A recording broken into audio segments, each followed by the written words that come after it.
नमस्कार, मैं गिरजा शंकर। दोस्तों, आप देख रहे हैं पूर्वांचल युग जौनपुर।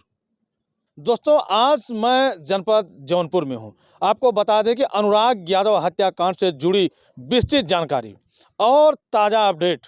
अभी तक आप लोगों ने देखा होगा कि यह घटना न केवल जौनपुर बल्कि पूरे उत्तर प्रदेश ही नहीं बल्कि पूरे विश्व में चर्चा का विषय बनी हुई थी।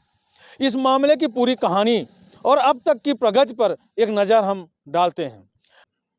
आपको बता दें कि 30 अक्टूबर 2024 की सुबह जौनपुर जिले के कबीरुद्दीनपुर गांव गौराबाद शाहपुर थाना अंतर्गत अनुराग यादव, जो 17 वर्षीय एक ताइक्वांडो प्लेयर था, दोस्तों उसके पड़ोसी लालता यादव, रमेश यादव, राजकुमार यादव ने मिल करके उसकी निर्मम हत्या कर दी थी। उसका आरोपी एक एएसआई था राजेश यादव, वह भी उसमें सम्मिलित पाया गया। और आपको बता दें कि पूरे विश्व में ऐसा तलवार हत्याकांड था कि अनुराग यादव के सिर को धड़ से अलग कर दिया गया था। हालांकि यह मामला भूमि विवाद को लेकर के हुआ। लगभग 40 वर्षों से यह भूमि विवाद का मामला चला आ रहा था। अनुराग यादव एक होनहार लड़का था, ताइक्वांडो खिलाड़ी था, जो कि उन्होंने चंदौली में आयोजित इंडो नेपाल इंटरनेशनल ताइक्वांडो प्रतियोगिता में भाग लिया था और कांस्य पदक भी जीता था। दोस्तों, इसके साथ साथ नोएडा में ओपन नेशनल में रजत पदक जीता था। 5 बहनों का इकलौता भाई था। वह अपने माता पिता के इकलौते पुत्र के रूप में जन्म लिया था।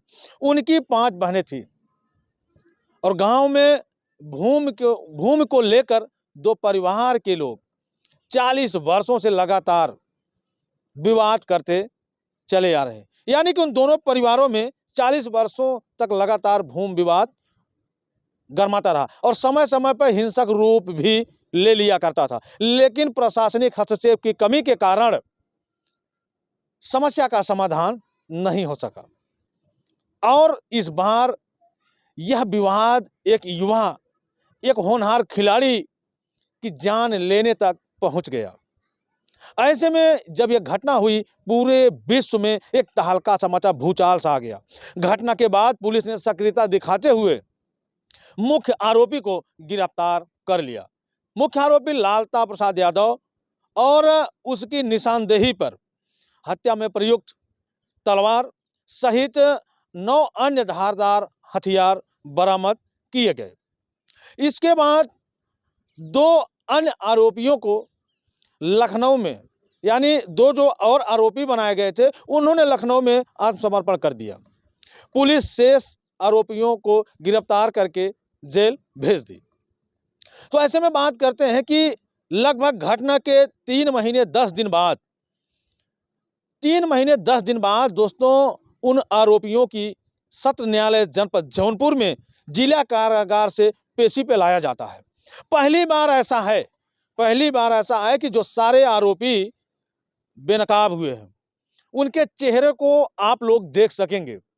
अभी मैंने कचहरी में भी उनकी वीडियो लिया था, मैं आपको वीडियो दिखाना चाहूँगा। आप देखिए, यही वो आरोपी हैं और इन आरोपियों को चेहरे पे जरा सी भी शिकन नहीं है। और स्थानीय लोगों का कहना है कि यदि प्रशासन ने समय रहते इस विवाद को सुलझा दिया होता साहब, तो शायद इतनी बड़ी दुखद घटना नहीं होती। घटना के बाद से गांव में ऐसा तनाव बना, ऐसा माहौल बना कि दोस्तों जिस दिन अनुराग यादव की गला काट करके निर्मम तरीके से हत्या की गई थी, उस दिन उस गांव में बहुत से घरों में चूल्हे नहीं जले। अनुराग की माँ और बहनों का रो रो करके बुरा हाल था। गांव में शांति व्यवस्था बनाए रखने के लिए उस समय के तत्कालीन पुलिस अधीक्षक एसपी डॉक्टर अजय पाल शर्मा ने उस गांव में पुलिस बल तैनात कर दिया था। घटना ने समाज में एक गहरा आक्रोश पैदा किया। उस घटना से गांव के लोग भी पूरी तरह से डरे सहमे हुए थे और न्याय की मांग कर रहे हैं और दोषियों के खिलाफ सख्त से सख्त कार्रवाई हो। हालांकि दोषियों की गिरफ्तारी करके गौराबाद शाहपुर पुलिस चार्जशीट फाइल कर दी है और अब ऐसे में मामला न्यायालय में विचारण पे चल रहा है, जिसे लोग हम कहते हैं कि ट्रायल पे चल रहा है।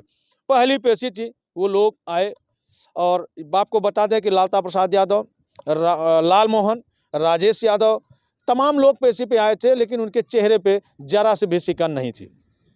एक बार मैं आपको फिर से बताना चाहता हूं कि भूमि विवाद जैसे मुद्दों का यदि समय पे समाधान नहीं किया गया तो इसी तरह से ना जाने कितने माओ के लाल, कितनी बहनों के भाई, कितने पत्नियों के पति इसी तरह से काटे जाएंगे, मारे जाएंगे। तो मेरे जनपद जौनपुर के जितने भी अधिकारी कर्मचारी हैं, मैं लोगों से निवेदन करूंगा, लोगों से गुजारिश करूंगा कि आप लोग भूमि विवाद के मामलों को जो है त्वरित निपटाने का प्रयास करें और जहां तक हो सके परिवारों में झगड़े न उत्पन्न होने दें। कि अब देखना यह है कि इस मामले से जुड़े किसी भी न्यूज़ के लिए हम लोग हमेशा सक्रिय रहते हैं और आप लोगों तक खबरें पहुंचाते हैं। और आपको बता दें दोस्तों कि अभी मैंने अनुराग यादव के पिताजी का भी बयान लिया था। तो अनुराग यादव के पिताजी का कहना था कि जब से राजकुमार जेल से छूटा है तब से वह इस घर पर रात में आता है, 12 बजे आता है, 4-5 लोगों के साथ आता है, तो कहीं न कहीं मुझे डर की आशंका सता रही है। ऐसे में यह मेरी हत्या न कर दे। तो दोस्तों, यह मामला सोचने योग्य भी है, समझने योग्य भी है और ऐसे में जिले के आला अधिकारी महोदय ने ये तत्परता दिखाते हुए अनुराग यादव के परिवार को सुरक्षा मुहैया तो जरूर करा दी है। हालांकि अब उनका परिवार यानी अनुराग यादव के माता-पिता, उनकी बहनों की सुरक्षा की जिम्मेदारी पे एक पुलिस का जवान उनके घर पे हमेशा 24 घंटे लगा रहता है। अब देखना यह है कि आगे की विधिक कार्रवाई में क्या निष्कर्ष निकल के सामने आता है। तो दोस्तों, जैसा आपने देखा कि उत्तर प्रदेश के जौनपुर जिले की यह सबसे चर्चित घटना रही है, यह सबसे दर्दनाक घटना रही है, जिसका वर्णन कर पाना हमारे आपके बस की बात नहीं है।